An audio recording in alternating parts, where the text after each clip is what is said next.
पक में बैठे वो गुनहगार जिनको निपटाने के लिए हुआ था ऑपरेशन सिंदूर। 22 अप्रैल 2025 को पहलगाम की खूबसूरत बैसारन घाटी में जो हुआ, उसने न केवल कश्मीर बल्कि पूरे भारत को झकझोर कर रख दिया था। आतंकियों ने चुन चुनकर पर्यटकों को निशाना बनाया और 26 लोगों की हत्या कर दी। इस हमले के तुरंत बाद भारत सरकार ने अपनी जांच और सैन्य कार्रवाई की दिशा बदल दी। राष्ट्रीय जांच एजेंसी निया और सुरक्षा बलों की गहन जांच के बाद अब ये पूरी तरह साफ हो गया है कि इस कायरतापूर्ण हमले की पटकथा सरहद पार पाकिस्तान में लिखी गई थी। जांच में न केवल आतंकियों के नाम सामने आए, बल्कि यह भी पता चला है कि कैसे पाकिस्तान के पालतू आतंकी आकाओं ने इस नरसंहार को अंजाम दिलाने के लिए संसाधनों की व्यवस्था की थी। कौन थे मुख्य दोषी और कहां से हुआ ऑपरेशन? निया की 1597 पन्नों की चार्जशीट के अनुसार इस हमले का मुख्य साजिशकर्ता साजिद जट उर्फ हबीबुल्लाह मलिक था, जो पाकिस्तान से द रेजिस्टेंस फ्रंट (TRF) चलाता है।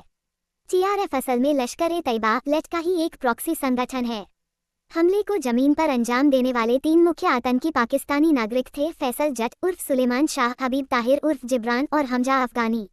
ये तीनों आतंकी 2023 में ही सीमा पार कर भारत में घुसे थे।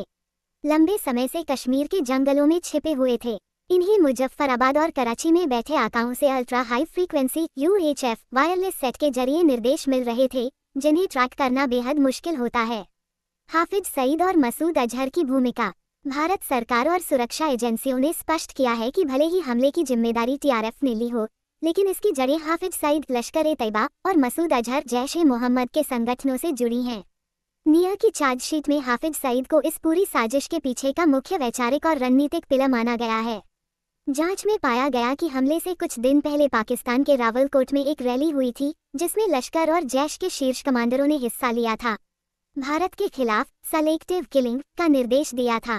पाकिस्तान ने इन आतंकी आकाओं को न केवल सुरक्षित ठिकाने दिए, बल्कि उन्हें फंड और आधुनिक हथियार जैसे स्टील कोर बुलेट्स और हेलमेट कैमरे भी मुहैया कराए, ताकि वे हमले का वीडियो बनाकर प्रोपेगेंडा फैला सकें। पाकिस्तान का दोहरा चेहरा और भारत की जांच। पाकिस्तान ने हमेशा की तरह इस हमले में अपनी किसी भी भूमिका से इनकार किया, लेकिन डिजिटल सबूतों ने उसकी पोल खोल दी। भारतीय जांच एजेंसियों को आतंकियों के पास से ऐसे उपकरण मिले जिनके सिग्नल पाकिस्तान के रडार और संचार केंद्रों से जुड़े थे। जांच इतनी सटीक रही कि निया ने उन स्थानीय मददगारों को भी दबोच लिया जिन्होंने आतंकियों को पनाह दी थी। परवेज अहमद जोधा और बशीर अहमद जोधा नाम के 2 स्थानीय निवासियों ने इन पाकिस्तानी आतंकियों को पहलगाम के पास हिल पार्क में एक अस्थायी झोपड़ी में छिपाया था। उन्हें खाना व रसद पहुंचाई थी। इन दोनों की गिरफ्तारी के बाद ही यह खुलासा हुआ कि आतंकी पूरी तरह से पाकिस्तानी थे। कितने पाकिस्तानी और कितने स्थानीय थे शामिल? जांच रिपोर्ट के अनुसार इस हमले को अंजाम देने वाली फाल्कन स्क्वाड में कुल 3 पाकिस्तानी आतंकी शामिल थे, जिन्होंने सीधे तौर पर गोलियां चलाईं। हालांकि उन्हें जमीन पर सहायता देने के लिए 15 से अधिक स्थानीय मददगारों की पहचान की गई है। इनमें से 2 मुख्य मददगारों को गिरफ्तार कर चार्जशीट किया जा चुका है, जबकि अन्य की तलाश जारी है। सुरक्षा बलों ने जुलाई 2025 में ऑपरेशन महादेव के दौरान श्रीनगर के पास दाचीगाम में उन तीनों मुख्य पाकिस्तानी आतंकियों को मार गिराया था। ये जांच अब उन स्लीपर सेल्स तक पहुंच चुकी है जो कश्मीर में पर्यटकों की आवाजाही की जानकारी पाकिस्तान तक पहुंचाते थे। भारत का करारा जवाब, ऑपरेशन सिंदूर। 26 हमले के बाद भारत केवल जांच तक सीमित नहीं रहा। 7 मई 2025 को भारतीय सेना ने ऑपरेशन सिंदूर लॉन्च किया, जिसके तहत पाकिस्तान के कब्जे वाले कश्मीर पॉक में स्थित आतंकी लॉन्च पैड्स को तबाह किया गया। इसमें 100 से अधिक आतंकियों के मारे जाने की खबर आई थी।